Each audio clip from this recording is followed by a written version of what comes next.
दोस्तों, दिग्गज अभिनेता विनोद खन्ना साहब की गिनती बॉलीवुड के सदाबहार कलाकारों में होती थी और उन्होंने कई बड़ी फिल्मों में अपने अभिनय से दर्शकों के दिलों में खास जगह बनाई थी। मौत से कौन डरता है शंकर कथूरिया।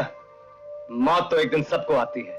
विनोद खन्ना साहब फिल्मों में शानदार नायक का किरदार करने के अलावा बेहतरीन खलनायक का किरदार करने के लिए भी जाने जाते थे। गरीब का दिल अगर सोने का होता है तो हाथ फौलाद के होते हैं चौधरी। और 27 अप्रैल को विनोद खन्ना साहब की पुण्यतिथि होती है। ऐसे में उनसे जुड़ी कुछ खास बातें आप लोगों को बताने वाले हैं, जिसके बारे में बहुत ही कम लोग जानते हैं। देवन के हत्यारों का खून ही इस अंधेरे को दूर कर सकता है। विनोद खन्ना साहब का जन्म 6 अक्टूबर 1946 को पाकिस्तान में हुआ था और उन्होंने अपने करियर की शुरुआत साल 1969 में फिल्म मन का मित्र से की थी।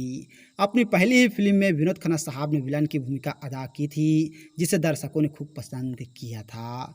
और इसके बाद उन्होंने पूरा बार पश्चिम, सच्चा झूठा, आन मिलो सजना, मस्ताना और मेरा गांव मेरा देश सहित कई फिल्मों में विलन का किरदार निभाया, जिसे आप लोगों ने काफ़ी पसंद किया। और दोस्तों, मैं आप लोगों को बताना चाहूँगा, विनोद खन्ना साहब ने फिल्मों में नायक का किरदार कर भी खूब नाम कमाया था और शानदार फिल्मों के लिए उन्हें कई पुरस्कारों से भी सम्मानित किया गया था।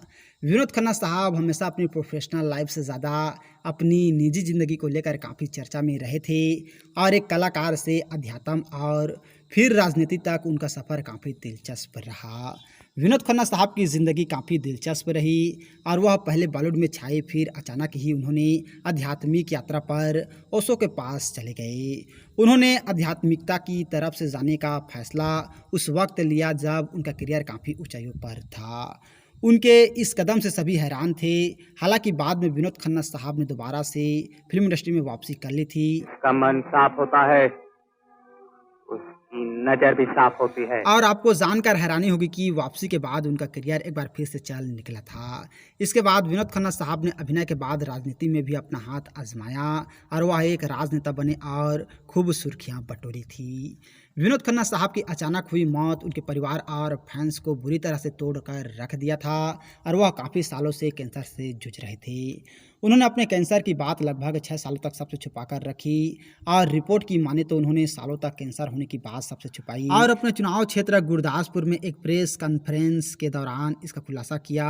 और इसी दौरान उन्होंने यह भी बताया कि उनका इलाज चल रहा है और वह ठीक हो रहे हैं, लेकिन बाद में कैंसर के कारण ही उनका 27 अप्रैल 2017 को निधन हो गया था।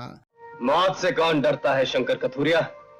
मौत तो एक दिन सबको आती है। भले ही आज बॉलीवुड के सुपरस्टार विनोद खन्ना साहब हमारे बीच नहीं हैं, लेकिन उन्होंने बॉलीवुड को जो योगदान दिए हैं उन्हें हम चाहकर भी नहीं भूल पाएंगे। तो हम लोगों की तरफ से विनोद खन्ना साहब को भावपूर्ण श्रद्धांजलि, और वे जहां भी रहें खुश रहें, आबाद रहें, हम लोगों की यही दुआ है।